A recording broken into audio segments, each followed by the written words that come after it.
Hver dag er der nye selvstændige og nye udfordringer. Hver dag er der nye og større tal på bundlinjen. Det gælder bare om at sende de rigtige signaler allerede fra morgenstunden.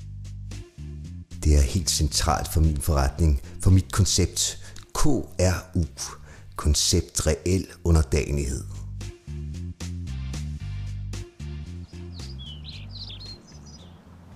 Mit udgangspunkt er jo, at der er ekstremt mange ting, vi kan gøre, som jeg kan gøre, for mennesker, der drister sig til at starte egen virksomhed.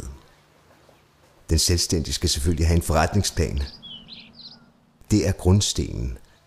Vi kan ikke gøre det nemt at være selvstændig. Der er jo moms, skat, ATP, pensionsordning, forsikring, arbejdstilsynet og andre demokratisk vedtagne demotiveringsværktøjer, og de er slemme. Det skal han nok for at føle.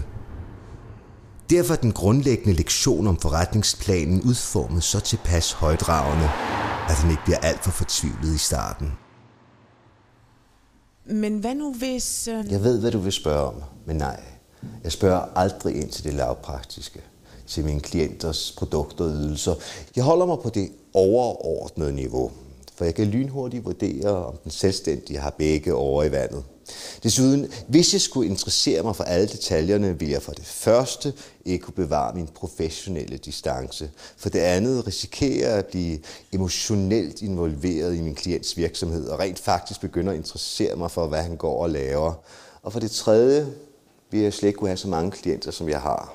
Vi kan jo prøve at starte med et par stærke begreber fra mit koncept om forretningsplanen. Så kan vi så se, om du har forstået det. Visionen. Her fortæller jeg mine klienter, at det gælder om at bruge ord, der netop ikke er visionære. Jeg siger til mine klienter, at de skal gå efter at blive den foretrukne samarbejdspartner. Det selvsamme ord står i 90% af alle virksomhedsvisioner. Så må der jo være noget om det. Hvem kan sige dig imod? Det gælder om at passe sig ind. Altså ikke for mig, men for mine klienter, der alle har små, relativt ubetydelige virksomheder.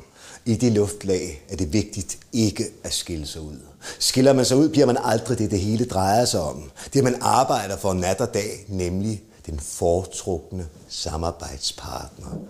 Og hvordan bliver man så det?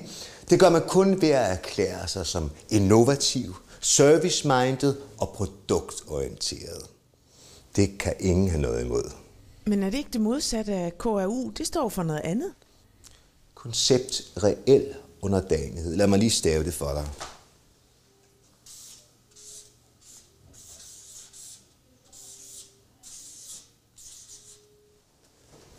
Ja og nej.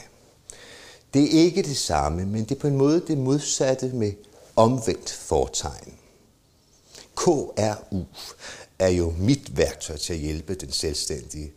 Det er ikke tanken, at han skal adoptere mine metoder. Han skal udsættes for dem og formes af dem. Når en tømrer slår et søm i en væg, er det jo for, at fru Jensen kan hænge et billede på sømmet. Det er ikke fordi, han vil forære en hammeren. Er det mere tydeligt nu?